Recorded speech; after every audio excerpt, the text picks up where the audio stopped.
Subscribe करें हमारे channel को और बने रहें हमारे साथ। नालंदा जिला के नूरसराय पहुंचे चिराग पासवान, जहां उन्होंने अपने आए लोगों को जन संवाद के कार्यक्रम के तहत लोगों को संबोधित किया। वहीं उन्होंने जहां देश में राजनीति उथल पुथल है उस पर भी चर्चाएं की, लोगों को संबोधित किया। उन्होंने बोला कि आने वाला समय जो है वो एलजेपी का होगा बिहार में। साथ ही आगामी 22 जनवरी को अयोध्या में होने वाले राम जन्मभूमि के उद्घाटन के मौके पर होंगे ये शामिल।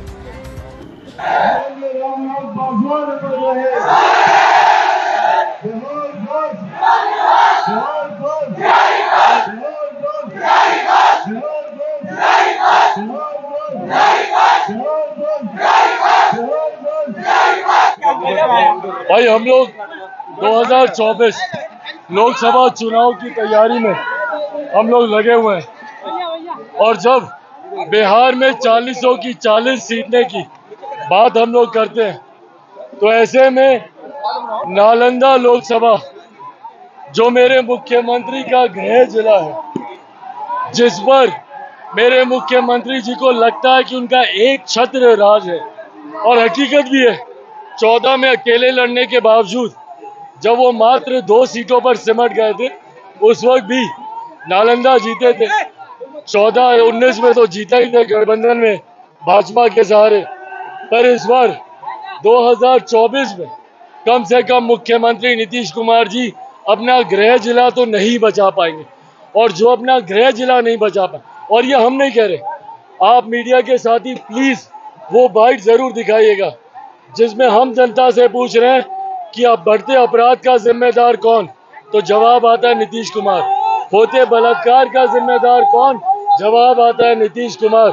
शराबबंदी के बाद भी अगर शराब मिलती है जिम्मेदार कौन, तो जवाब आता है नीतीश कुमार। भ्रष्टाचार का जिम्मेदार कौन, तो जवाब आता है नीतीश कुमार। ये नालंदा की जनता, ये नालंदा के लोगों का आक्रोश है मुख्यमंत्री नीतीश कुमार जी के प्रति।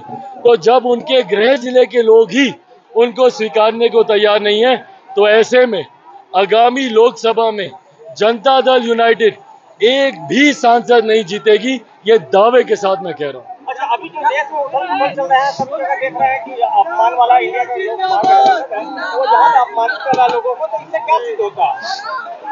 भाई जिस तरीके से विपक्ष ने एक रणनीति के तहत संसद को नहीं चलने दिया और जिस तरीके से संसद की गतिविधियों को बाधित किया, आपकी क्षेत्र की जनता आपको संसद में तख्तियां ले जाने के लिए नहीं चुनती, क्षेत्र से जुड़े हुए विषयों को अपनी जनता की बेहतरी के लिए सवाल उठाने के लिए चुनकर भेजती है।